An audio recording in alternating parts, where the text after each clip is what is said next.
हे सारी पृथ्वी के लोगों, परमेश्वर के लिए जय जयकार करो। उसके नाम की महिमा का भजन गाओ। उसकी स्तुति करते हुए उसकी महिमा करो।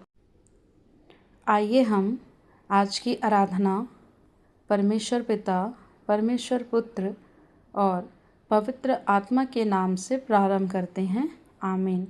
आइए हम एक छोटी प्रार्थना कर लेंगे। हमारे सामर्थी अनुग्रहकारी पिता परमेश्वर, हम आपका हृदय की गहराई से धन्यवाद करते हैं प्रभु जी। आज की इस आराधना में हम सभी सम्मिलित होने पाए। प्रभु, हम धन्यवाद देते हैं, आपने बीते सप्ताह संभाल के रखा और आपकी दया, करुणा और अनुग्रह निरंतर हम पर प्रभु जी हुआ है। हम आपका धन्यवाद करते हैं प्रभु जी। आपका वचन बताता है कि हे मेरे मन, तो यहोवा को धन्य कह और उसके किसी भी उपकार को ना भूल। प्रभु, हम आपसे प्रार्थना करते हैं आपके उपकारों को जो आपने हमारे जीवन में किए हैं स्मरण रख सके। प्रभु, आज का हमारा गीतों का गाया जाना, वचन का पढ़ा जाना, प्रभु भोज की संगति करना, भेंटों का उठाया जाना, सब कुछ प्रभु जी आपको सुखदायक सुगंध के रूप में ग्रहण योग्य होने पाए।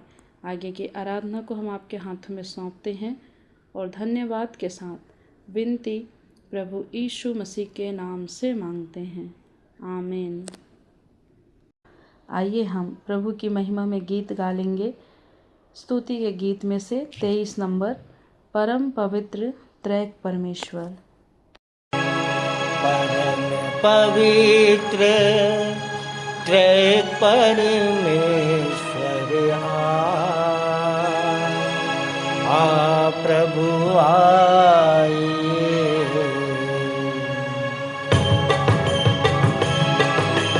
परम पवित्र त्रैक परमेश्वर आ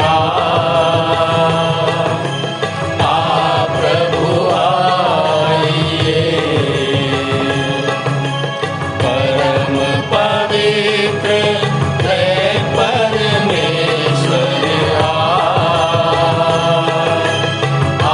प्रभु आइए।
जय मसीह की।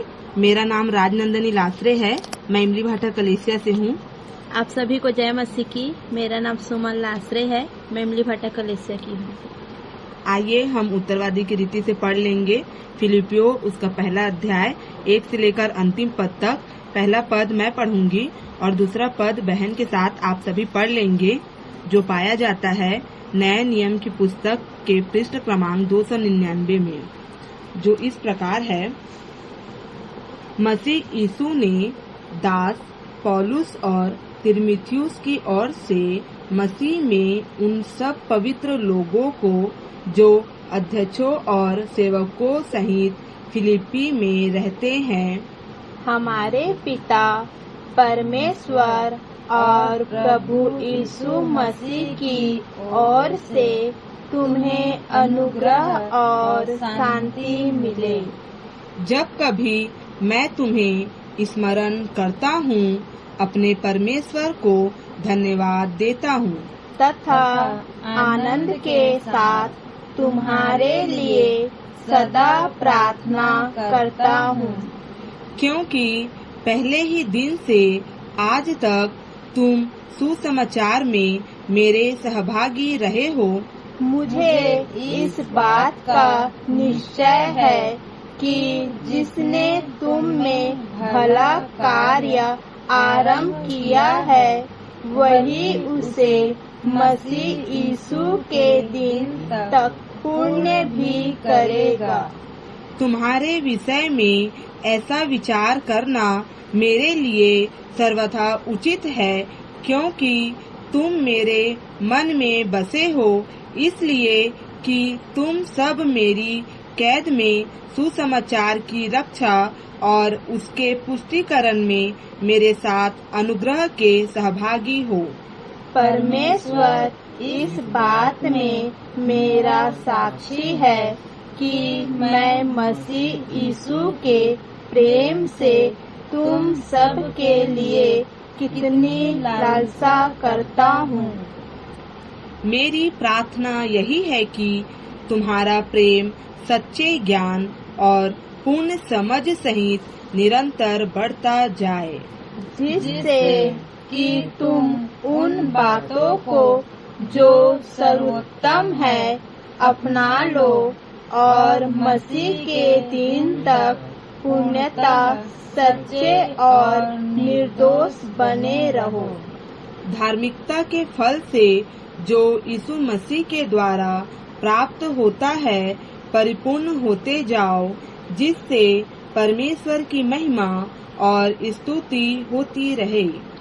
अब हे भाइयों, मैं तुम्हें यह बता देना चाहता हूँ कि जो कुछ मुझ पर बीता है, उससे सुसमाचार की उन्नति ही हुई है।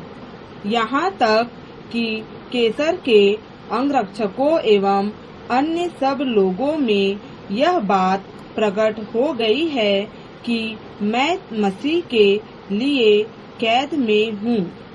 मेरे बंदी होने के कारण अधिकांश भाई प्रभु में भरोसा रखते हुए परमेश्वर का वचन और भी अधिक साहस तथा निर्भयता के साथ सुनाते हैं। कुछ तो ईर्ष्या और द्वेष के कारण मसीह का प्रचार करते हैं, परंतु कुछ सद्भाव से। वे जो प्रेम से प्रचार करते हैं, जानते हैं कि मैं सुसमाचार की रक्षा के लिए ठहराया गया हूँ। अन्य लोग तो भले उद्देश्य से नहीं, परंतु अपनी स्वार्थमय अभिलाषा से यह सोचकर मसीह का प्रचार करते हैं कि बंदी गृह में मेरे लिए कलेश उत्पन्न हो। तो क्या हुआ? केवल यह कि चाहे कपट से चाहे सच्चाई से मसीह का प्रचार सब प्रकार से होता है। इस कारण मैं आनंदित हूँ और आनंदित रहूंगा भी, क्योंकि मैं यह जानता हूँ कि तुम्हारी प्रार्थनाओं और यीशु मसीह के आत्मा की सहायता से इस कैद का प्रतिफल मेरा छुटकारा होगा।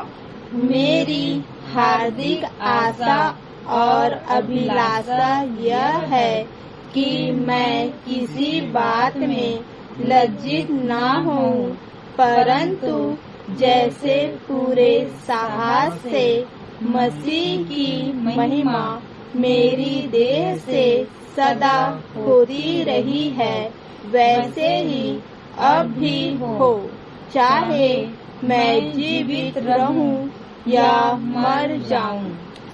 क्योंकि मेरे लिए जीवित रहना तो मसीह और मरना लाभ है। परंतु यदि संदेह जीवित रहूं तो इसका अर्थ मेरे लिए फलदायी परिश्रम है, परंतु मैं किस बात को चुनूं यह नहीं जानता। मैं इन दोनों के बीच असमंजस में पड़ा हूँ। मेरी लालसा तो यह है कि कुछ करके मसीह के पास जा रहूं, क्योंकि यह अति उत्तम है। परंतु तुम्हारे कारण शरीर में जीवित रहना मेरे लिए अधिक आवश्यक है। इसीलिए कि मुझे इसका भरोसा है, मैं जानता हूँ कि मैं जीवित रहूंगा, वरन तुम सब के साथ रहूंगा, जिससे तुम विश्वास में दृढ़ होते जाओ तथा उसमें आनंदित रहो, जिससे कि जो घमंड तुम मेरे विषय में करते हो वह मेरे फिर तुम्हारे पास लौट आने से मसीह यीशु में और अधिक बढ़ जाए। केवल इतना करो कि तुम्हारा आचरण मसीह के सुसमाचार के योग्य हो, जिससे चाहे मैं आकर तुम्हें देखूं अथवा दूर रहूं, मैं तुम्हारे विषय में यही सुनूं कि तुम एक आत्मा में स्थिर हो तथा एक मन होकर एक साथ मिलकर सुसमाचार के विश्वास के लिए संघर्ष करते हो और विरोधियों से किसी प्रकार भयभीत नहीं होते। यह उनके लिए तो विनाश का, परंतु तुम्हारे लिए उद्धार का स्पष्ट चिन्ह है, जो परमेश्वर की ओर से है। क्योंकि मसीह के कारण तुम पर यह अनुग्रह हुआ कि तुम उस पर केवल विश्वास ही ना करो, वरन उसके लिए कष्ट भी सहो। आइए हम अंतिम वचन एक साथ पढ़ लेंगे। अर्थात तुम भी वैसे ही संघर्ष करते रहो, जैसा तुमने मुझे करते देखा और सुनते हो कि अब भी कर रहा हूँ। पिता परमेश्वर अपने वचन के पढ़े और सुने जाने पर हम सभी को बहुताई की आशीष दे। आमीन। आप सभी को जय मसीह की। आइए हम विश्वास वचन बोले। मैं सर्वशक्तिमान पिता पर स्वर्ग और पृथ्वी के सृजनहार परमेश्वर पर विश्वास रखता हूँ। मैं उसके एकलौते पुत्र हमारे प्रभु यीशु मसीह पर, जो पवित्र आत्मा के सामर्थ के द्वारा कुमारी मरियम से जन्मा, जिसने पोंतियुस पिलातुस के राज्य में दुख उठाया, जो क्रूस पर टांगा गया और मारा गया, जो गाड़ा गया और अदृश्य लोक में पहुंचा और तीसरे दिन मृतकों में से फिर जी उठा, जो स्वर्ग पर चला गया और सर्वशक्तिमान पिता परमेश्वर के दाहिने हाथ विराजमान है और जीवितों और मृतकों का न्याय करने फिर आने वाला है। विश्वास रखता हूँ मैं पवित्र आत्मा पर, पवित्र सार्व कलीसिया पर, संतों की संगति पर, देह के पुनरुत्थान पर, पापों की क्षमा पर और अनंत जीवन पर विश्वास रखता हूँ। आमीन। आइए प्रार्थना करें। विपरीत परिस्थितियों में भी हमें आनंद की भरपूरी देने वाले हमारे जीवित पिता परमेश्वर, हम आपका हृदय से धन्यवाद करते हैं कि प्रभु जी हमारे जीवन में आप अद्भुत युक्ति करते हैं और जो बातें हमारे चित्त में नहीं चढ़ी वे आप अपने प्रेम रखने वालों के लिए पूरा करते हैं। सामर्थ्य और प्रेमी पिता परमेश्वर, आज इस पवित्र दिन में हम आपकी आराधना के लिए इकट्ठे हो सके हैं प्रभु जी, चाहे ऑनलाइन या ऑफलाइन के द्वारा। हम हृदय से आपका धन्यवाद करते हैं कि ये सुखद अवसर आपने हमें दिया है। पिता परमेश्वर, हम आपसे विनती करते हैं कि हमारी छोटी सी आराधना प्रभु जी दिल की गहराई से हो सके प्रभु जी, जो आपको ग्रहण योग्य हो। सामर्थ्य और प्रेमी पिता परमेश्वर, हम आपकी स्तुति और महिमा करते हैं क्योंकि आप अगम्य ज्योति में रहने वाले, अद्भुत युक्ति करने वाले, सियोन की स्तुति के सिंहासन पर विराजमान परमेश्वर हैं प्रभु जी पिता। और स्वर्ग के स्वर्गदूत भी निरंतर आपकी स्तुति करते हैं। पिता परमेश्वर, हम आपसे विनती करते हैं कि हमारी इस छोटी आराधना में परमेश्वर पिता आप शामिल होइए ताकि प्रभु हमारी आराधना आपको ग्रहण योग्य हो सके। प्रभु जी, ये विश्वासी मंदिर के लिए हम आपका धन्यवाद देते हैं जिसको आपने अपनी महिमा के लिए स्थापित किया प्रभु जी। और इसमें पिता परमेश्वर एक एक सदस्य एक एक हीरा है प्रभु जी, जिसको आपने बड़े यत्न के साथ जोड़ा है प्रभु जी। पिता परमेश्वर, इसलिए हम विनती करते हैं यहाँ के एक एक सदस्यों के लिए प्रभु जी, आचार्यों के लिए, सह आचार्यों के लिए, सहायक सह आचार्यों के लिए जिनको आपने जिम्मेदारी दी है प्रभु जी, संचालक सह संचालकों के लिए भी प्रभु जी, जो जिम्मेदारी आपने दी है प्रभु उसको हम पूरा कर सकें, ऐसी सामर्थ आप प्रदान कीजिए। पिता परमेश्वर, प्रार्थना करते हैं हमारे मंदिर की महिलाओं के लिए प्रभु जी, जो अपने घर परिवार को संभालती हैं और आपके कार्यों में भी पिता परमेश्वर हमेशा आगे रहती हैं पिता, और जो भी जिम्मेदारी दी जाती है उसको वो यत्न से पूरा करती हैं।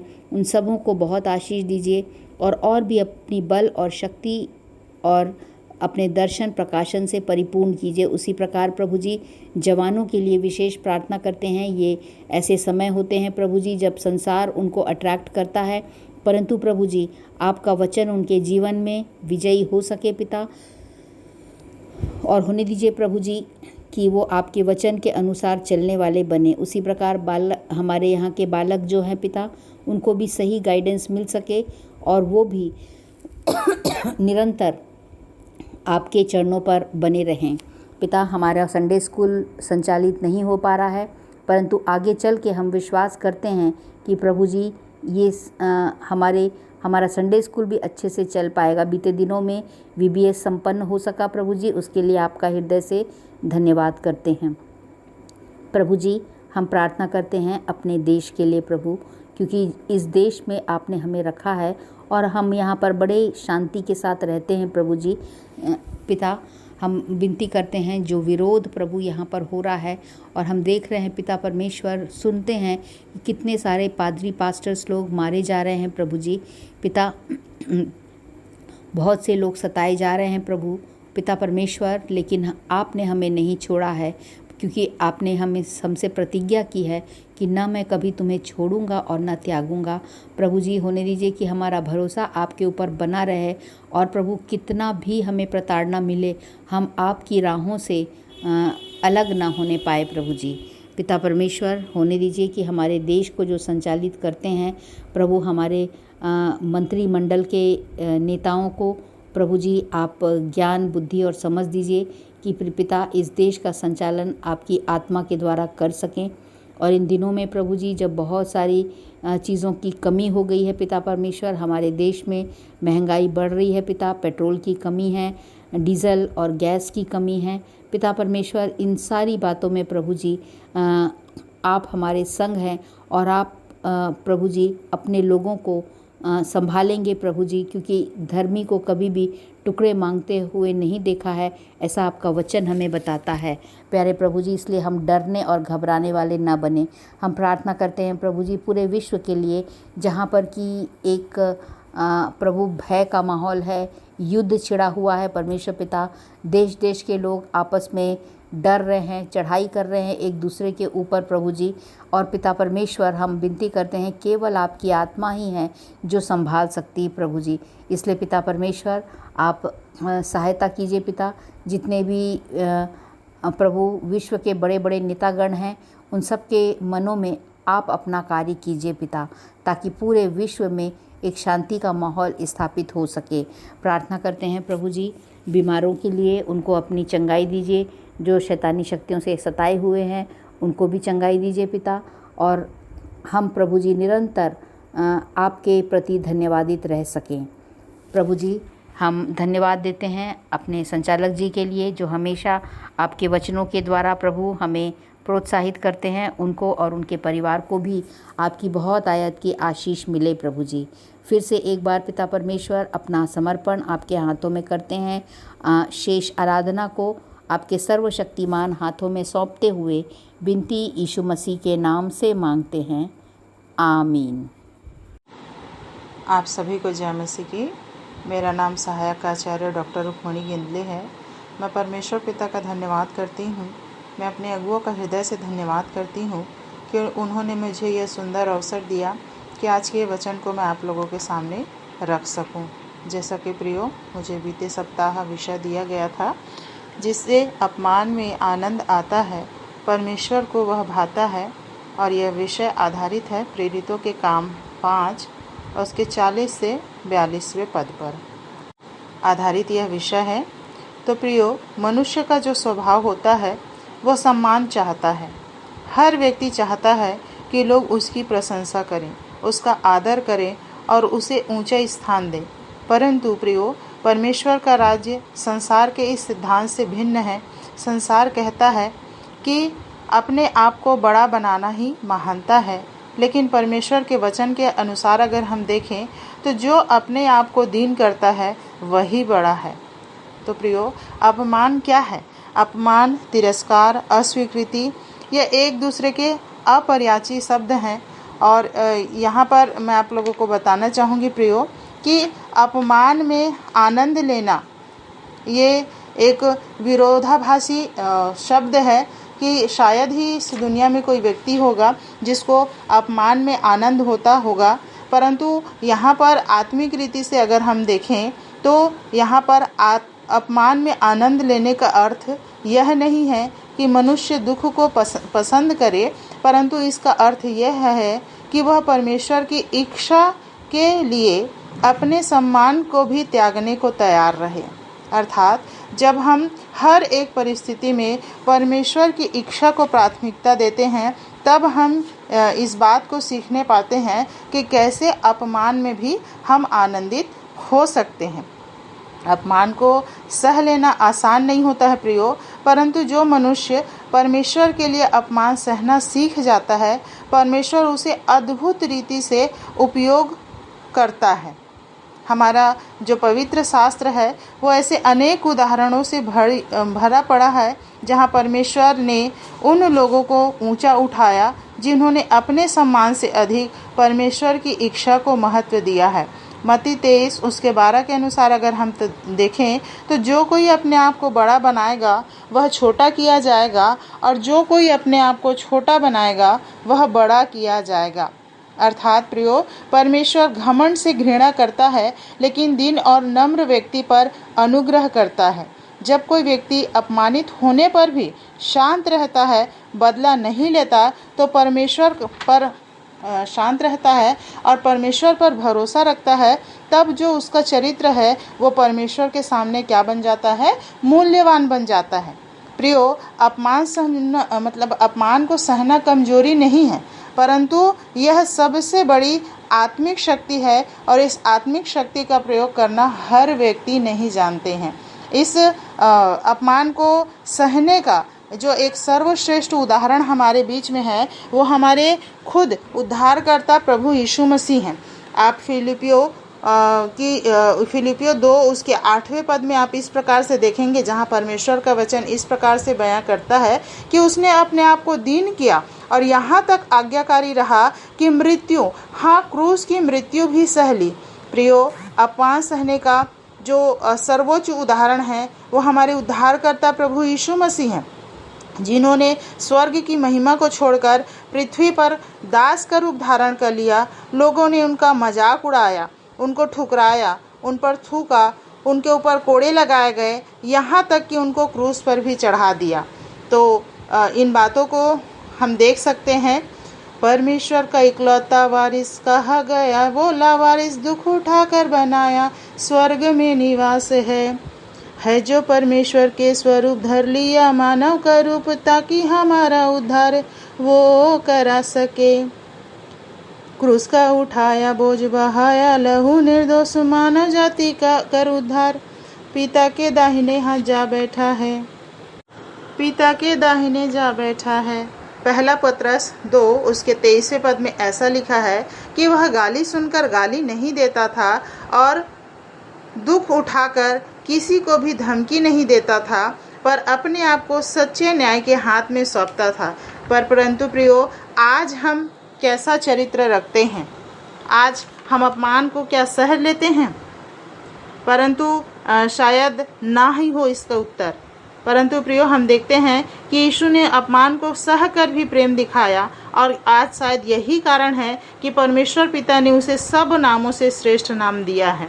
हम देखते हैं कि जो अपमान है वो एक तरीके से शुद्धिकरण मशीन है। मतलब एक तरीके से जो अपमान है वो हमको अंदर से शुद्ध करता है। इसके लिए हम देख सकते हैं प्रिय, उदाहरण के रूप में देख सकते हैं कि जिस प्रकार सोना आग में तपकर शुद्ध होता है, वैसे ही मनुष्य का चरित्र भी अपमान और परीक्षा में शुद्ध होता है। अगर हम बाइबल के अनुसार देखें तो मत्ती 5 उसके 10 के अनुसार, धन्य है वे जो मेल कराने वाले हैं, क्योंकि वह परमेश्वर के पुत्र कहलाएंगे।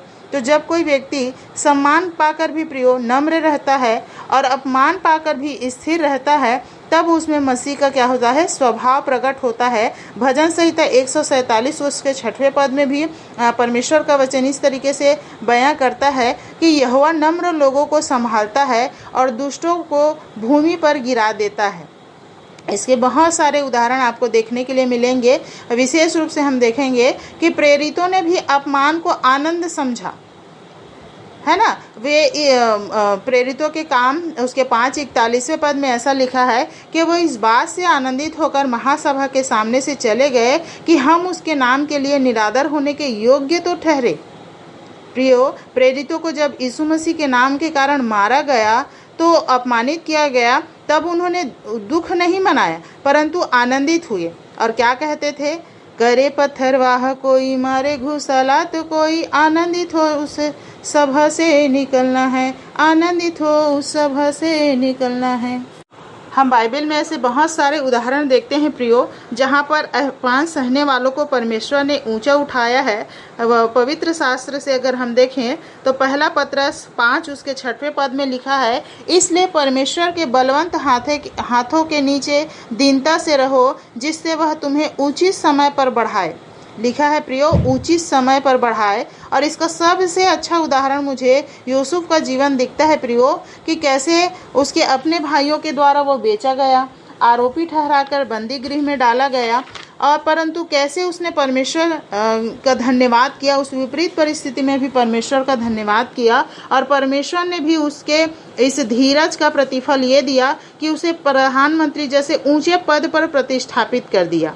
तो प्रियो, मैं फिर से एक बार आप लोगों को बोलना चाहूँगी, बेचे गए भाई आरोप लगाए नारी, तो भी प्रियो बुरे मार्ग में नहीं चलना है, तो भी प्रियो बुरे मार्ग में नहीं चलना है। डाला गया बंदी गृह में, गिना गया अपराधियों में, फिर भी यूसुफ दे रहा परमेश्वर को धन्यवाद है, फिर भी यूसुफ दे रहा परमेश्वर को धन्यवाद है। अब मन का पी करे घूट, निर्दोष होकर रहा चुप, ऐसी ही दीनता को परमेश्वर हमसे चाहता है। सचमुच प्रियो, परमेश्वर हमसे ऐसी ही दीनता को चाहता है जहां हम अपमान सहकर भी क्या करें, परमेश्वर का धन्यवाद करें। यूसुफ के जीवन से हम सीखने पाते हैं कि किस प्रकार से उसके जीवन में इतनी समस्याएं आई, इतनी परेशानियां आई, इतनी परीक्षाएं आई, इतने अपमान को उसने सहा, परंतु कभी भी हम नहीं देखते कि यूसुफ ने परमेश्वर को कोसा। और उसका प्रतिफल ये देखते हैं कि जिन लोगों ने उसे ठकराया है ना, परमेश्वर ने उन्हीं के ऊपर उसको प्रधानमंत्री का पद दिलाया। तो यही है प्रियो कि अपमान सहने वाले को परमेश्वर क्या करता है, ऊंचा उठाता है। एक बहुत अच्छी बात और छुपी है इस अपमान में कि जब हम अपमानित होते हैं तो हम प्रभु यीशु मसीह के और भी निकट आ जाते हैं, क्योंकि जब मनुष्य अपमानित होता है तो वह टूट जाता है और उस टूटे हृदय से वो परमेश्वर के और भी करीबी में आता है। इस रेफरेंस के लिए हम लोग देख सकते हैं 2 कुरिन्थियों 12 उसके 9वें पद में, जहाँ ऐसा लिखा है कि मेरा अनुग्रह तेरे लिए बहुत है, क्योंकि मेरी सामर्थ्य किस में सिद्ध होती है, निर्बलता में सिद्ध होती है। इसलिए मैं बड़े आनंद से अपनी निर्बलताओं पर घमंड करूंगा कि मसीह की सामर्थ्य मुझ पर छाया करती रहे। परमेश्वर अक्सर प्रियो नम्र और टूटे हृदय को अधिक उपयोग में लाता है। तो प्रियो, अपमान से न डरे और उस कार्य को निरंतर करते रहें जिसके लिए मेरा और आप सभी का अभिषेक किया गया है। तो अंत में प्रियो मैं यही कहना चाहूँगी, आज ही करे संकल्प, दूसरा न रखें विकल्प, मसीहा के नाम को पृथ्वी के छोर छोर तक ले जाना है। आज ही करे संकल्प, दूसरा न रखें विकल्प, मसीह के नाम को पृथ्वी के छोर छोर तक लेके जाना है। आएगा इस मार्ग में रोड़ा, अपमान का पड़े था पेड़ा, तो भी प्रियो विश्वास की नैया को नहीं डुबोना है, तो भी प्रियो विश्वास की नैया को नहीं डुबोना है। तो प्रियो, अपमान में जब हम आनंदित रहेंगे तो सचमुच हमारा ऐसा ही आनंदित जीवन परमेश्वर को भाता है, और ऐसे लोगों का ही चुनाव परमेश्वर अपने कार्यों के लिए करता है। तो परमेश्वर इस छोटे से मनन के द्वारा हम सबों को बहुतायत की आशीष दे। आमीन। आप सभी को जय मसीह की। प्रभु भोज विधि का संचालन सह संचालक रेवरेंड श्री आशीष जलाल द्वारा। खुदावंद प्रभु यीशु मसीह के मधुर नाम में आप सबको जय मसीह की। मैं आशीष जलाल विश्वासी मंडली बिलासपुर से आप सब सुनने वालों का स्वागत करता हूं। प्रिय अजीज़ों, यह समय है प्रभु भोज में शामिल होने का। इससे पहले कि हम प्रभु भोज में शामिल हों, मैं एक छोटा सा मनन चिंतन आपसे बांटना चाहता हूं, जिसका आधार है 1 कुरिन्थियों 10वां अध्याय आयत 17। यहाँ पर परमेश्वर का वचन इस प्रकार से बयान करता है, क्योंकि एक ही रोटी है इसलिए हम भी जो बहुत हैं एक शरीर हैं, क्योंकि हम सब उस एक ही रोटी में सहभागी होते हैं। खुदावन के लोगों, जब हम प्रभु भोज की मेज के पास आते हैं तो मैं चाहता हूं कि हम केवल रोटी और कटोरे को ही ध्यान से ना देखें, बल्कि परमेश्वर की एक गहरी योजना को भी देखने का प्रयास करें, जिसे खुदावन ने पौलुस के द्वारा आपके और मेरे सामने प्रकट की है। परमेश्वर का वचन कहता है, क्योंकि एक ही रोटी है इसलिए हम भी जो बहुत हैं एक शरीर हैं। यही परमेश्वर की सुंदर योजना है कि अलग अलग लोग मसीह में एक परिवार बने। प्रभु भोज हमें याद दिलाता है कि हम प्रेम और एकता के साथ चलें, क्योंकि प्रभु यीशु मसीह केवल हमें परमेश्वर से जोड़ने ही नहीं आए, बल्कि वे चाहते हैं कि हम अपने रिश्तों में भी जुड़े रहें। जब हम प्रभु भोज की मेज पर आते हैं तब परमेश्वर हमें याद दिलाता है कि हम अकेले चलने के लिए नहीं बुलाए गए, बल्कि एक परिवार की तरह जुड़े रहने के लिए भी बुलाए गए हैं। प्रभु भोज हमें याद दिलाता है कि हम अलग अलग लोग होकर भी मसीही में एक परिवार हैं, लेकिन कई बार वास्तविक जीवन में यही एकता टूटी हुई दिखाई देती है। कभी परिवारों में दूरियां आ जाती हैं, कभी छोटी छोटी बातों से रिश्तों में कड़वाहट आ जाती है। कभी कलीसिया के लोग साथ आराधना तो करते हैं, लेकिन उनके दिल एक दूसरे से दूर हो जाते हैं। कई बार लोग बाहर से तो मुस्कुराते हुए दिखाई देते हैं, लेकिन अंदर शिकायतें रहती हैं। कई बार मनमुटाव, तुलना और अहंकार हमारे संबंधों को कमज़ोर कर देते हैं। ऐसे समय में प्रभु भोज की मेज हमें फिर से बुलाती है और याद दिलाती है परमेश्वर की एकता की, क्षमा की, प्रेम की, जो खुदावन यीशु मसीह के द्वारा हमको मिली है। पुराने नियम में जब इज़राइल मिस्र से निकलने वाले थे तब परमेश्वर ने फसह की व्यवस्था दी थी। खुदावन ने कहा था हर परिवार को एक मेमना लेना था और सबको एक साथ बैठकर उसे खाना था। यह केवल भोजन नहीं था बल्कि परमेश्वर की ओर से छुटकारे का चिन्ह था। परमेश्वर चाहता था कि लोग अलग नहीं बल्कि एक साथ बैठकर उस छुटकारे में सहभागी हों। वे एक ही बलिदान में सहभागी बने और उसी के द्वारा सबने सुरक्षा और छुटकारा पाया था। यही बात आज प्रभु भोज हमें सिखाती है। हम सब अलग अलग लोग हैं। हमारी सोच, हमारे विचार, हमारे स्वभाव, हमारी परिस्थितियां अलग हो सकती हैं, लेकिन हम सब एक ही यीशु मसीह के बलिदान में सहभागी हैं। एक ही क्रूस ने हमें बचाया है, इसलिए मसीह में हम एक परिवार हैं। आज भी क्रूस हमें यही सिखाता है कि उद्धार केवल मेरे लिए ही नहीं बल्कि हमारे लिए है।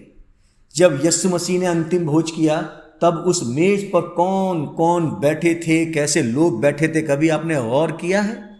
प्रियो अजीज़ों, खुदावन के लोगों, पतरस खुदावन यीशु मसीह की मेज में शामिल था जो कुछ समय के बाद इनकार करने वाला था। थोमा उस मेज में शामिल था जो बाद में खुदावन यीशु मसीह के ऊपर संदेह करने वाला था। यहूदा इस्करियोती भी उस प्रभु की मेज में शामिल था जो कुछ समय के बाद खुदावन यीशु मसीह को पकड़वाने वाला था। सोचिए, यीशु ने सिद्ध लोगों को नहीं बुलाया, उन्होंने टूटे हुए लोगों को बुलाया, कमज़ोर लोगों को बुलाया, संघर्ष करने वालों को बुलाया। यही प्रभु भोज की सुंदरता है। यह सिद्ध लोगों की मेज नहीं है, यह अनुग्रह पाने वालों की मेज है। कई बार हमारे जीवन में भी ऐसे ही लोग होते हैं जिन्होंने हमें चोट पहुंचाई होती है। हम सोचते हैं मैं उसे कभी क्षमा नहीं करूंगा, मैं उससे कभी बात नहीं करूंगा, उसने मेरे साथ बहुत गलत किया है। लेकिन जब हम प्रभु भोज की मेज पर आते हैं तब हमें याद आता है कि हम भी स्वयं उसके अनुग्रह से बचे हैं। यीशु ने पतरस को फिर से स्वीकार किया। उन्होंने क्रूस पर लटके अपराधी को क्षमा किया, उन्होंने हमारे पापों को भी क्षमा किया। तो क्या हम एक दूसरे को क्षमा नहीं कर सकते? कभी कभी सबसे बड़ा चमत्कार बीमारी का ठीक होना नहीं होता, सबसे बड़ा चमत्कार टूटे हुए रिश्तों का जुड़ जाना होता है। इसीलिए परमेश्वर का वचन इफिसियों की पत्री 4 अध्याय की 3 आयत में कहता है, और मेल के बंधन में आत्मा की एकता रखने का प्रयत्न करो। पवित्र आत्मा केवल सामर्थ्य नहीं देता प्रिय अजीजों, बल्कि टूटे हुए संबंधों को भी जोड़ता है। जहाँ घमंड होता है वहाँ दूरियां आ जाती हैं, जहाँ नम्रता होती है वहाँ मेल मिलाप जन्म लेता है। आज कई रिश्ते इसलिए टूट जाते हैं क्योंकि हर व्यक्ति अपनी बात मनवाना चाहता है। हर कोई चाहता है कि वह सही साबित हो, लेकिन खुदावन यीशु मसीह ने क्रूस पर हमें यह नहीं सिखाया कि हर बहस जीतनी ही है। उन्होंने हमें सिखाया रिश्तों को बचाना है, प्रेम करना है, क्षमा करना है। प्रभु भोज की रोटी एक है। पहला कुरिन्थियों 10:17 हमें यही याद दिलाता है, क्योंकि एक ही रोटी है इसलिए हम भी जो बहुत हैं एक शरीर हैं। कई बार हमारे बीच गलतफहमियां आ जाती हैं, कई बार छोटी छोटी बातें दिलों में दूरियां पैदा कर देती हैं, कई बार अहंकार, शिकायत, पुराने घाव रिश्तों को कमज़ोर कर देते हैं। लेकिन मसीही हमें फिर से एक करता है, वह टूटे हुए दिलों को जोड़ता है, दूर हुए लोगों को पास में लेकर आता है और हमें याद दिलाता है कि हम एक परिवार हैं। क्रूस के नीचे कोई बड़ा कोई छोटा नहीं होता प्रियो, वहाँ सब अनुग्रह के भूखे लोग होते हैं। इसलिए आज प्रभु भोज लेने से पहले मैं चाहता हूँ कि हम सब अपने दिलों के अंदर झांकें। क्या मेरे भीतर किसी के लिए कड़वाहट है? क्या मैं किसी से दूर भाग रहा हूँ? क्या मैं किसी को क्षमा नहीं कर पा रहा हूँ? क्या मैं बाहर से तो धार्मिक दिखाई देता हूँ लेकिन अंदर से टूटा हुआ हूँ, शिकायतों से भरा हुआ मेरा दिल है? प्रभु भोज केवल रोटी खाना नहीं है, यह दिल को खोलना भी है। यह मेल मिलाप का निमंत्रण है जो खुदावन की ओर से है। यह प्रेम को चुनने का निर्णय है। इसीलिए इफिसियों की पत्री 2 अध्याय की 14वीं आयत में लिखा है, क्योंकि वही हमारी शांति है। यीशु ने क्रूस पर केवल परमेश्वर और मनुष्यों के बीच की दूरी ही नहीं मिटाई, बल्कि मनुष्य का मनुष्य के साथ मेल भी कराया है, उसके मार्ग को खोल दिया है। आज जब हम प्रभु भोज की मेज पर आएं तो केवल यह ना सोचें कि मैं और सिर्फ मेरा परमेश्वर, बल्कि यह सोचें मैं और मेरे भाई और मेरा परमेश्वर, क्योंकि एक ही रोटी है, एक ही लहू है, एक ही उद्धार करता है और हम सब एक ही परिवार हैं। शायद आज परमेश्वर किसी से यह कह रहा है, क्षमा कर दो, पहल करो, मन मुटाव छोड़ दो, प्रेम को चुनो, क्योंकि प्रभु भोज केवल याद नहीं बल्कि मेल मिलाप का निमंत्रण भी है। आइए हम अपनी अपनी भेंटों एवं धन्यवादी भेंटों को देने के द्वारा परमेश्वर की महिमा करेंगे। और इस समय हम गीत गाएंगे। स्तुति के गीत में से 89 नंबर, होगी आशीषों की बारिश। तत्पश्चात प्रार्थना करने में अगुवाई करेंगे आचार्य श्री रामायण जी।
सबको जय मसीह की।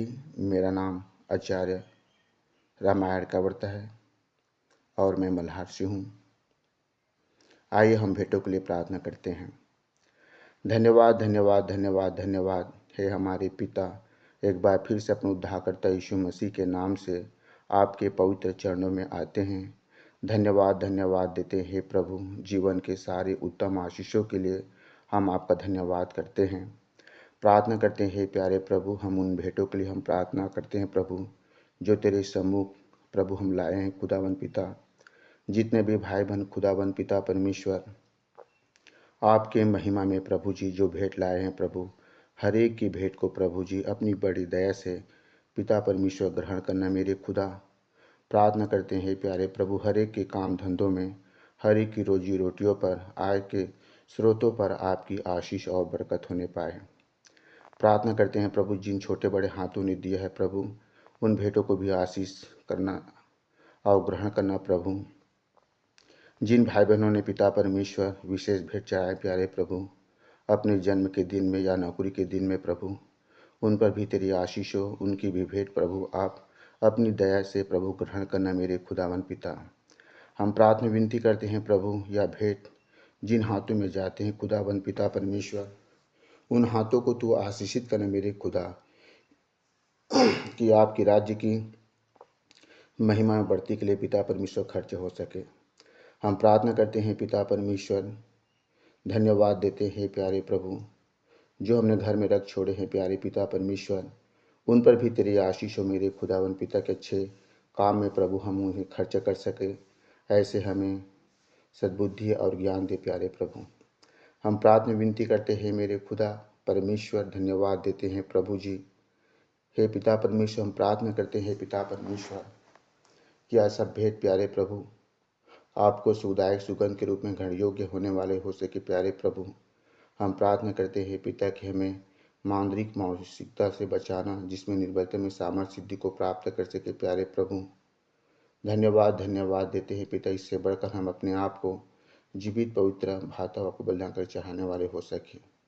धन्यवाद के साथ आगे की आराधना को आपके हाथ में देते हुए प्रार्थना प्रभु यीशु मसीह के सामर्थी नाम होकर मांगते हैं, आमीन। सबको जय मसीह की। उत्तरवादी पाठ पर हम मुख्य संदेश सुन लेंगे हमारे संचालक जी से। प्रभु यीशु मसीह के मधुर और मीठे नाम में आप सबको जय मसीह की। परमेश्वर का धन्यवाद हो इस समय के लिए जो कि मेरे और आपके जीवन में प्राप्त हुआ है कि हम स्वच्छंद मन मस्तिष्क स्वस्थ शरीर के साथ उसकी स्तुति महिमा कर सकते हैं, जीतों के बीच में पाए जाते हैं और उसके सुसमाचार को आपस में बांटते हैं। सो प्रियो, आज का जो उत्तरवादी पाठ है वो है फिलिपियों 1:1 से 30। और इसके पहले कि हम संदेश में आगे बढ़ें, मैं स्मरण करता हूं कि सुसमाचार प्रचार के लिए जैसे यीशु मसीह ने कहा, मेरे कान से लोग तुम्हें सताएंगे, झूठ बोल बोलकर तुम्हारी निंदा करेंगे, बहुतों को जेल में डालेंगे और बहुतों को मार भी डालेंगे, परंतु तुम्हारा बाल बांका नहीं होगा। बहुत अच्छी लगती हैं सब बातें, परंतु एक बड़ी सिद्धता की बात है कि जब हमारे जीवन में समस्याएं आती हैं, इस प्रकार से सताव आता है, तो ये समझ लीजिए कि निश्चित रूप से हम परमेश्वर के ज्ञान में और उसके सामर्थ्य में और परिपक्व और सिद्ध होते जाते हैं। और ये भी एक स्वर्ण अवसर होता है हमारे लिए। और यहाँ पर जो पौलुस है उसके जीवन में भी ऐसे मौके आए, और जैसे हम जानते हैं कि पौलुस ने 4 पत्रियां लिखी जेल से, कैद से, और वो 4 पत्रियां हैं इफिसियों को, कुलुसियों को, फिलमोन को और फिलिपियों को। और प्रियो, इस पाठ में वो उस आनंद को व्यक्त कर रहा है, और इसलिए आज देखिए हम जो कुछ भी पढ़े सुने जानते हैं कि दानियल को शेर की मान में बहुत आनंद आया और शद्रक मेशक अबेदनगो को आग में बहुत बहुत आनंद आया। तो ये सब बातें इतिहास हो जाती हैं, परंतु जब हम प्रैक्टिकल करते हैं तो मैं सोचता हूँ कि इससे बड़ा आनंद कुछ भी नहीं है, क्योंकि हमको एक बहुत बड़ा डिप्लोमा मिलता है, डिग्री मिलती है कि हम जैसे कहा हार्ट अटैक प्रूफ, ये फायर प्रूफ है, ये टाइगर प्रूफ है, अब ये जेल प्रूफ बन रहा है पौलुस।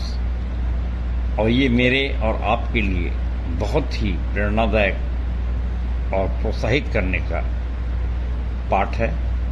सो आइए पढ़ते हैं पहले पद से, जहाँ पहले फिलिपियों को चिट्ठी लिखते हुए पौलुस उनको संबोधन कर रहा है, अभिनंदन कर रहा है, अपनी शुभकामनाएं दे रहा है, प्रशंसा कर रहा है, तारीफ कर रहा है।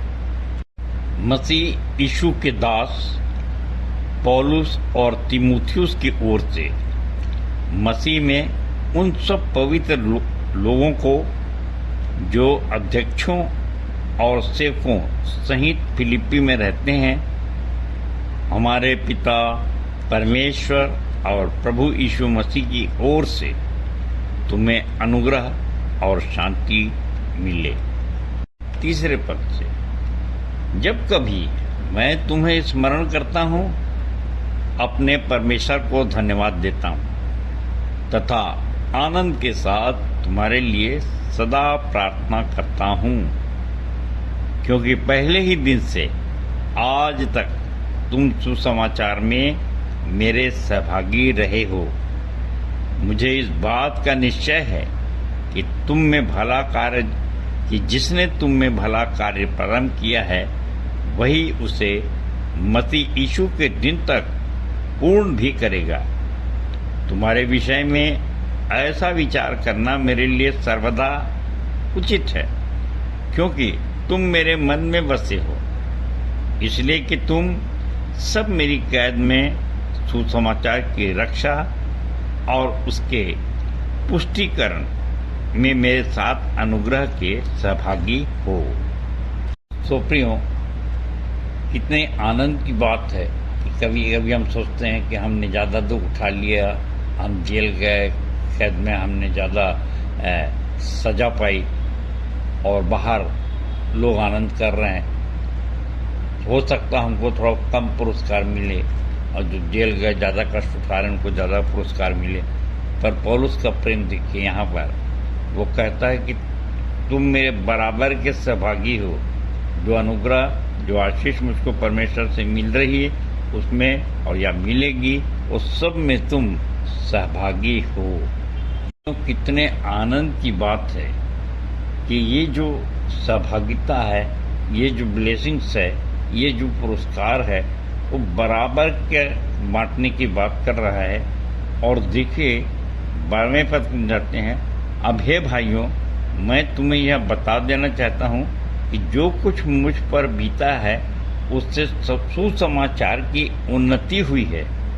14वां पद, मेरे बंदी होने के कारण अधिकांश भाई प्रभु में भरोसा रखते हुए परमेश्वर का वचन और भी साहस तथा निर्भयता के साथ सुनाते हैं। मानसिक स्थिति कभी कभी होती है, हमको बड़ा अच्छा लगता है कि हम प्रचार करें और एक भाई को अगर जेल हो जाए, एक भाई पर अगर FIR हो जाए, तो हम बहुत सतर्क होकर चलने लगते हैं, कहीं ऐसा ना हो कि हमारा नंबर भी आ जाए।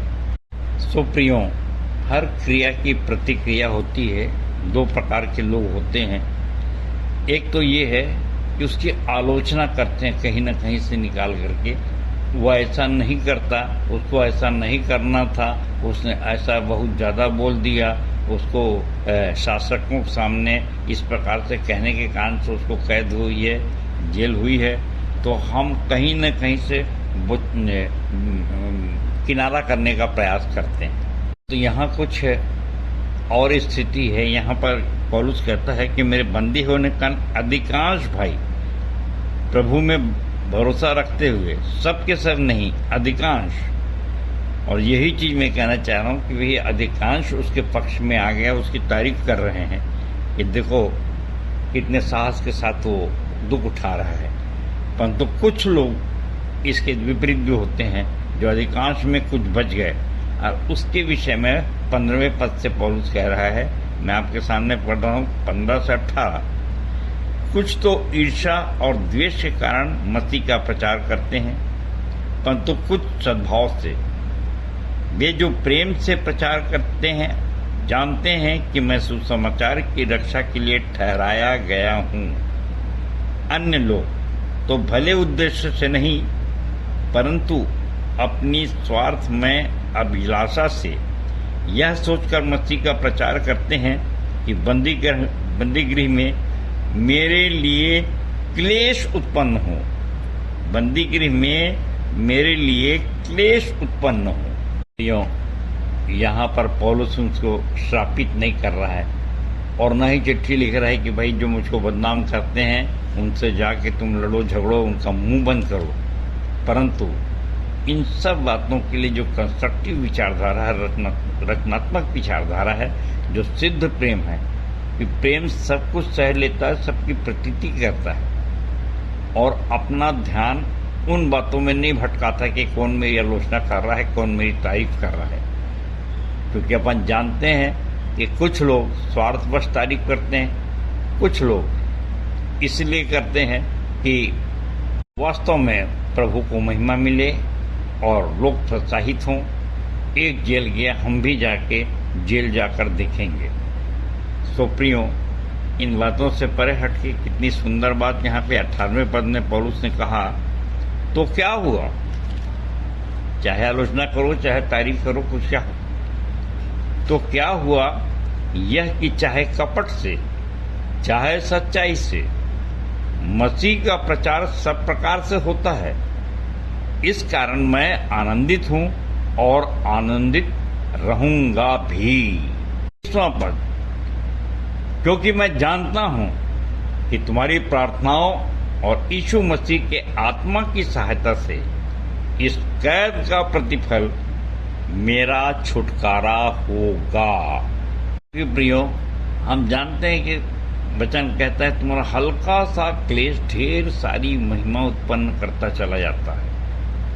तो हम यहाँ पर ये देखते हैं कि वो जो क्लेश उठा रहा है उसकी कुछ आलोचना हो रही है, कुछ तारीफ हो रही है, परंतु उस क्लेश से वो विचलित नहीं हो रहा है कि लोग क्या कह रहे हैं। पर इतनी सुंदर बात कहा कि अपने छुटकारे की आशा है, अपने उद्धार की आशा है, अपने अनंत जीवन की आशा है और उस पर और विश्वास दृढ़ हो रहा है उसका, जितने उसके जीवन में कष्ट आ रहे हैं। और इसलिए कहता है मेरी हार्दिक आशा और अभिलाषा यह है, 20वां पद है, मेरी हार्दिक आशा और अभिलाषा यह है कि मैं किसी बात में लज्जित ना हूं, परंतु जैसे पूरे साहस से मसीह की महिमा मेरी देह में सदा होती रही है, वैसे ही अब भी हो, चाहे मैं जीवित रहूं या मर जाऊं। क्योंकि मेरे लिए जीना मसीह है और मर जाना लाभ है। प्रियो, इस शब्द के साथ आपको कुछ याद आ रहा है? मैं तो ढोल पीट के कहता हूँ, जीना मसीह है मरना नफा है, जीना मसीह है मरना नफा है, जीना मसीह है मरना नफा है, ये जीवन तैयार है, जीना मसीह है मरना नफा है, ये जीवन तैयार है, मसीह बिना जीना बेकार है, वही मेरे जीवन का आधार है, मसीह बिना जीना बेकार है, वही मेरे जीवन का आधार है। उठा के मैं चलने लगा, क्रूस उठा के मैं चलने लगा, मेरा प्रिय यीशु मसीह है उसके पीछे मैं चलूंगा, मेरा प्रिय यीशु मसीह है उसके पीछे मैं चलूंगा, क्रूस उठा के चलना मेरा काम है, अंत में स्वर्ग में विश्राम है, क्रूस उठा के चलना मेरा काम है, अंत में स्वर्ग में विश्राम है, जीना मसीह है मरना नफा है, जीना मसीह है मरना नफा है, जीना मसीह है मरना नफा है, ये जीवन तैयार है, जीना मसीह है मरना न पाए ये जीवन तैयार है, मसीह बिना जीना बेकार है, वही मेरे जीवन का आधार है, मसीह बिना जीना बेकार है, वही मेरे जीवन का आधार है। तो स्मरण आता है कि ये तो हमन गाना गबन 41 नंबर का गीत है। हमारे पास्टर डेविड झा आते थे, खंजड़ी बजा के इसको गाते थे, हमारे विश्वासी मंदिर अवश्य आते थे। अब तो नहीं रहे वो संसार में, परंतु कितने आनंद की बात है कि उन्होंने इतना अच्छा गीत लिखा और गाया।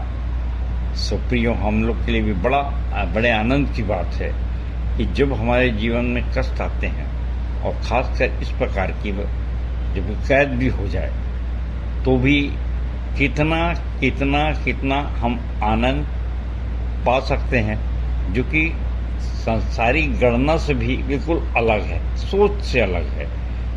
सोचिए कि आग में शेर के मान में कैसे आनंदित साक्षात बिल्कुल परमेश्वर की आत्मा, पवित्र आत्मा हमारे अंदर आ जाती है। प्रियो, अब हम संदेश के दूसरे भाग में चल रहे हैं, आइए चलें। प्रियो, अब हम संदेश के दूसरे भाग में हैं और पहले भाग में हम पढ़ चुके हैं फिलिपियों 1 का 1 से 21 पद, और अब मैं 22वें पद से आगे बढ़ रहा हूं, क्योंकि जैसा कि अभी हम देखा 21वें पद में कि पौलुस कहता है मेरे लिए जीवित रहना मसीह है और मर जाना लाभ है। परंतु अब ऐसी स्थिति में अक्सर असमंजस की स्थिति आ जाती है, और यही चीज पौलुस कहता है कि परंतु यदि सदैव जीवित रहूं तो इसका अर्थ मेरे लिए फलदायी परिश्रम है, परंतु मैं किस बात को चुनूं यह नहीं जानता। सो मैं जिंदा रहना पसंद करूं पर उनको जीवित रख, या फिर मुझको मार डाल या अपने पास बुला ले। सो यहाँ पर वो कहता है 23वें पद में, मैं इन दोनों के बीच असमंजस में पड़ा हूँ। मेरी लालसा तो यह है कि कूच करके मसीह के पास जा रहा हूँ, कूच करके मसीह के पास जा रहूं, क्योंकि यह अति उत्तम है, परंतु तुम्हारे कारण शरीर में जीवित रहना मेरे लिए अधिक आवश्यक है। क्यों? रोमियो को जब पौलुस ने चिट्ठी लिखा तो उसमें 8:28 रोमियो 8:28 में उसने लिखा कि विश्वासी के लिए हर बात मिलकर भलाई ही को उत्पन्न करती, बशर्ते वो परमेश्वर से प्रेम करते हों, क्योंकि प्रेम का दावा तो पतरस ने भी किया था, परंतु जब मृत्यु का समय आया उस समय उसने 3 बार इनकार कर दिया मृत्यु के भय से। और बाद में जब यीशु मसीह का पुनरुत्थान हुआ, फिर उससे कहा यदि तू मुझसे प्रेम करता है तो जा मेरी भेड़ों को चराना, मेमनों की रखवाली करना, मेरी भेड़ों को चरा। और इसलिए यीशु मसीह ने उससे 3 बार कहा क्या तू मुझसे प्रेम करता है।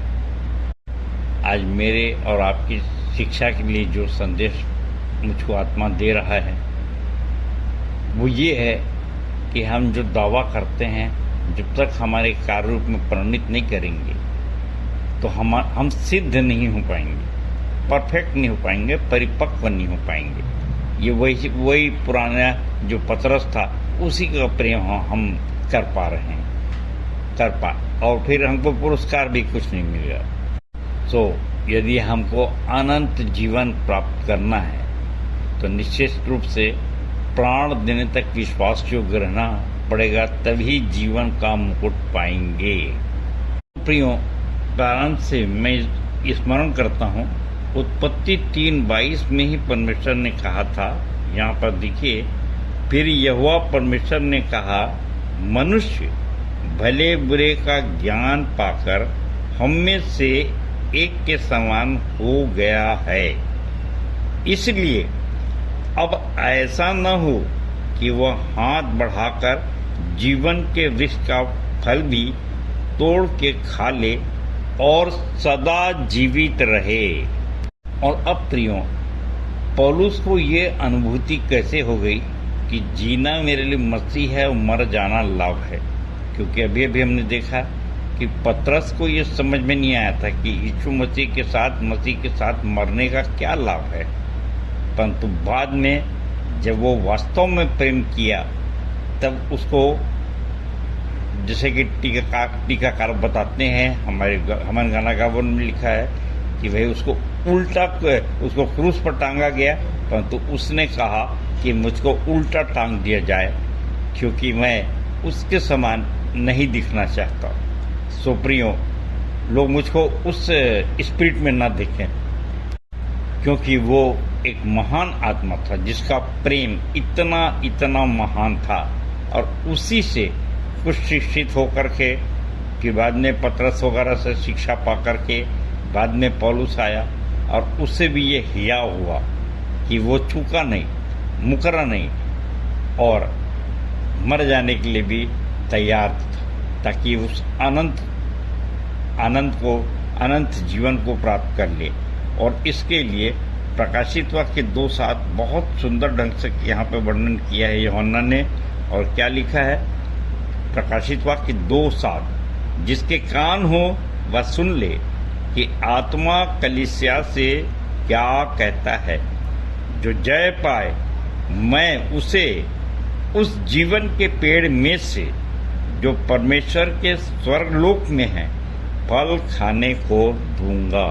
प्रियो, जो मेरे संदेश को सुनते हैं और समझते हैं उनको मैं बहुत खुल के बताना चाहता हूँ कि जिस संसार में मैं पहुँचा और जब मैं प्रचार की दुनिया में आया तो मैंने देखा कि प्रेम, पाप, विश्वास और उद्धार बहुत अच्छे से प्रभावित नहीं है, परिभाषित नहीं है और इसलिए बहुत बड़ी दुनिया कहना चाहिए कि वो असमंजस की स्थिति में है। और आपके लिए भी ये विचारणीय है कि जब ये परिभाषित नहीं है, प्रेम, पाप, विश्वास, उद्धार उसको नहीं समझ रहे हैं या तो फिर भले बुरे का ज्ञान उनको मिलेगा कैसे। परंतु जैसे तैसे पा जाते हैं तो फिर ये एक दावा होता है, जैसे यहाँ पर उत्पत्ति में कहा कि वो भाई भले बुरे का ज्ञान पाकर हम में से एक के समान तो हो गया, परंतु ये पुरस्कार जो है कहीं ऐसा ना हो कि वो उसको भी प्राप्त करे। तो ये देखिए दोनों अंतर है जो मैं आपके सामने रखा। इसके लिए जो पौलुस की चिंता थी, अब यहाँ पर मैं आपके सामने पढ़ना चाहूँगा इफिसियों 4:12-14 कि वो क्या यहाँ लिखता है कि पवित्र लोग सेवा कार्य के योग्य बने और मसीह की देह तब तक उन्नति करे जब तक कि हम सब के सब विश्वास में और परमेश्वर के पुत्र के पूर्ण ज्ञान में एक ना हो जाएं, पूर्ण ज्ञान में एक ना हो जाए, परिपक्व न बन जाए, अर्थात मसीह के पूरे डील डौल तक न बढ़ जाए। तब हम आगे को बालक न रहें जो मनुष्यों की ठग विद्या, धूर्तता, भ्रम और युक्ति और सिद्धांत रूपी हवा के हर एक झोंके से उछाले और इधर उधर घुमाए जाते हों।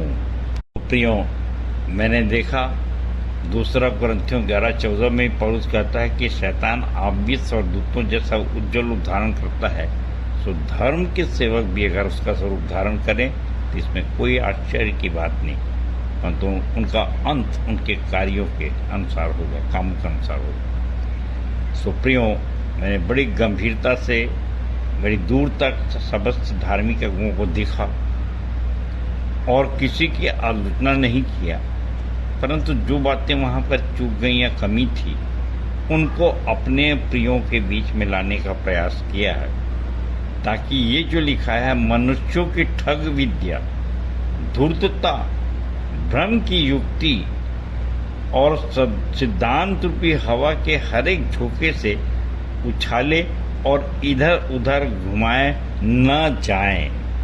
और प्रियो, बहुत स्पष्ट है कि मैंने सोचा कि मैंने तपस्या किया या जो कुछ भी प्राप्त करने की कोशिश की, उसका कारण ये है मैं तो बचूं, परंतु मेरे शारीरिक बच्चे और आत्मिक बच्चे, शारीरिक रिश्तेदार और आत्मिक रिश्तेदार, सब कोई जो मेरे साथ कदम कदम पर दुख उठा रहे हैं, प्रचार काम में मेरे साथ हैं, वे धोखा ना खाएं, उन मेरे साथ अनंत जीवन तक प्रवेश कर सकें। और इसीलिए परिपक्व बनाने के लिए प्रयास किया। यहाँ पौलुस ने हमको सिखाया 24वें पद में, परंतु तुम्हारे कारण शरीर में जीवित रहना मेरे लिए अधिक आवश्यक है। और अंत में प्रियो, पौलुस जो है निर्देश देता है, निवेदन करता है 27 से लेकर 30 पद तक, पर मैं आपके लिए पढ़ रहा हूँ 28 से। और विरोधियों से किसी प्रकार भयभीत नहीं होते, यह उनके लिए तो विनाश का, परंतु तुम्हारे लिए उद्धार का स्पष्ट चिन्ह है, जो परमेश्वर की ओर से है, क्योंकि मसीह के कारण तुम पर यह अनुग्रह हुआ है कि तुम उस पर केवल विश्वास न करो, वरन उसके लिए कष्ट भी सहो। अर्थात तुम भी वैसे ही संघर्ष करते रहो जैसा तुमने मुझे करते देखा और सुनते हो कि अब भी कर रहा हूँ। यह है यूहन्ना 3:11-12, जो कुछ हम जानते सो कहते हैं, जो देखते हैं हम उसकी गवाही देते हैं। अब पौलुस अपने आप को फ्लैश कर रहा है कि देखो, सुनो और उसकी गवाही दो। तो यही फिलिपियों 4:9 में भी पौलुस बहुत स्पष्ट कहता है। फिलिपियों 4:9 पद पढ़ रहा हूँ, जो कुछ तुमने मुझसे सीखा, ग्रहण किया, सुना और मुझ में देखा है, उन्हीं का अनुकरण करो, और परमेश्वर जो शांति का स्रोत है तुम्हारे साथ रहेगा। तो प्रियो, परमेश्वर का धन्यवाद हो कि हमारे पास विशेष प्रकाशन और दर्शन है, जो कि बोर्ड्स में और पुस्तक में लिखे गए हैं, और इसलिए हम लोग विशेष रूप से अनुग्रहित लोग हैं। तो प्रियो, परमेश्वर मेरे और आपको सबको ऐसी आशीष दी कि हम मन, वचन, कर्म से ऐसे कार्य करें जिससे विश्वासियों में पौलुस के समान आदर्श बन सकें। परमेश्वर अपने वचन के कहे जाने पर आशीष दे। सबको जय मसीह की, जय मसीह की और जय मसीह की। धन्यवाद। उत्तरवादी पाठ पर सुंदर, सारगर्भित एवं व्यवहारिक संदेश के लिए हमारे मंदिर के संचालक जी एवं उनके पूरे परिवार को प्रभु बहुतायत की आशीष दे। हम अपनी आराधना के अंतिम भाग में हैं और इस समय हम गीत गाएंगे। हमन गाना गावन से 41 नंबर, मसीह बिना जीना बेकार है। और अंतिम प्रार्थना करने में अगुवाई करेंगी कुमारी ममता बहन, और सह संचालक श्री आशीष जलाल जी की आशीष से आज की सभा का समापन करेंगे। आइए, आराधना के अंत में हम अंतिम गीत गा लेंगे, जो हमन गाना गावो से 41 नंबर, मसीह बिना जीना बेकार है, वही मेरे जीवन का आधार है।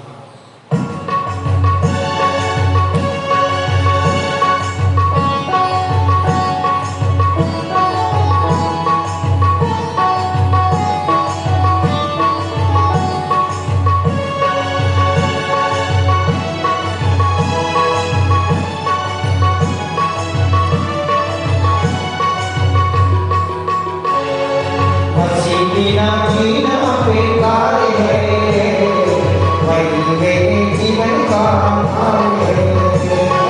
मसीह बिना जीना बेकार है, वही मेरे जीवन का आधार है। जीना मसीह है, मरना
सभी को जय मसीह की।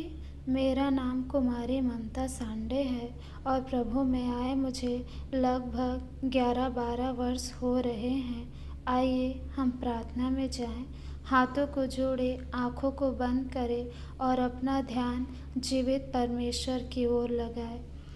जीवित, सामर्थी, प्रेमी, अनुग्रहकारी, दयालु परमेश्वर पिता, आकाश और पृथ्वी के मालिक, हमारे जीवन के कर्ता, हमारे सुख के मूल पिता परमेश्वर, बड़े ही धन्यवाद धन्यवाद धन्यवाद धन्यवाद के साथ पिता आपके पवित्र सामर्थी चरणों के निकट आते और आपको हृदय की गहराई से धन्यवाद देते पिता।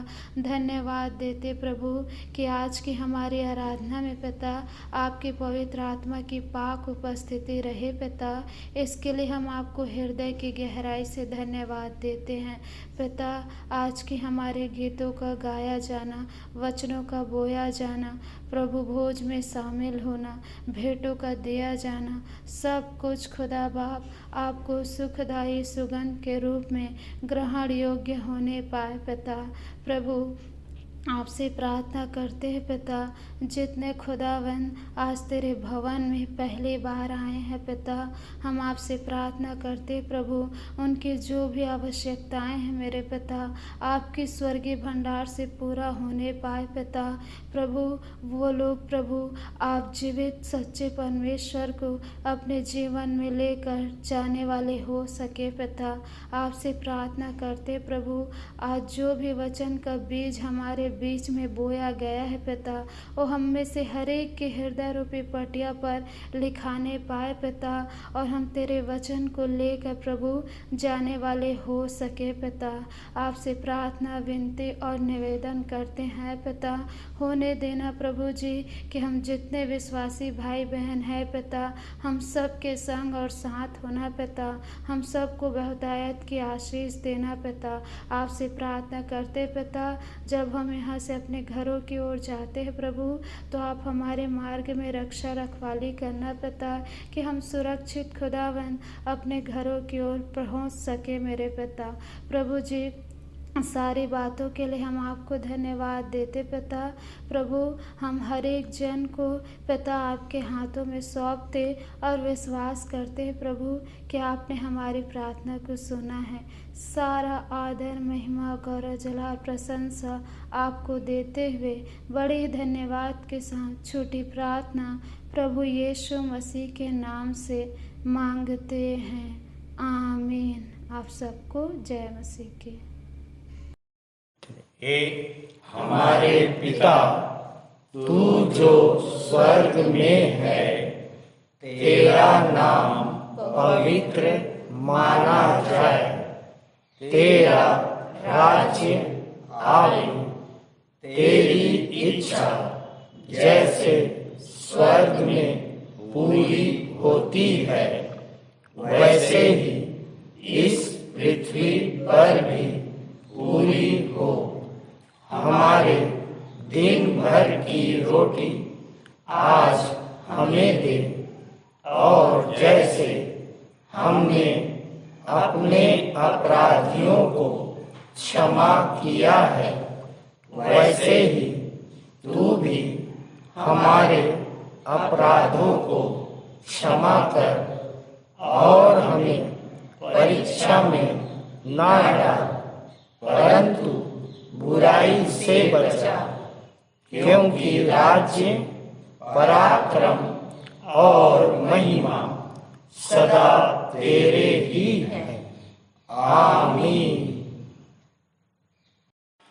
और अब शांतिदाता परमेश्वर, जिसने भेड़ों के महान रखवाले हमारे प्रभु यीशु मसीह को सनातन वाचा के लोहू द्वारा मृतकों में से जीवित कर दिया, तुम्हें सब भले गुणों से परिपूर्ण करे, जिससे तुम उसकी इच्छा पूरी करो और जो कुछ उसकी दृष्टि में प्रिय है वह यीशु मसीह के द्वारा हमारे अंदर पूरा करे। उसी की महिमा युगान युग होती रहे, आमीन।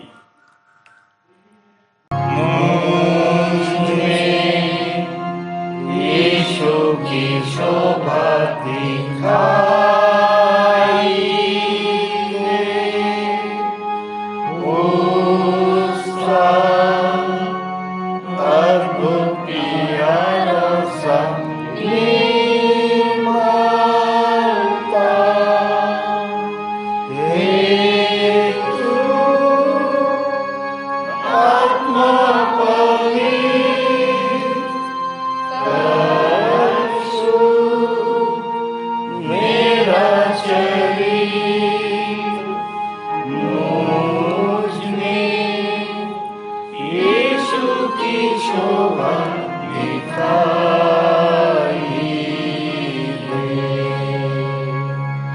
आमीन, आमीन। आप सबको जय मसीह की। जय मसीह की।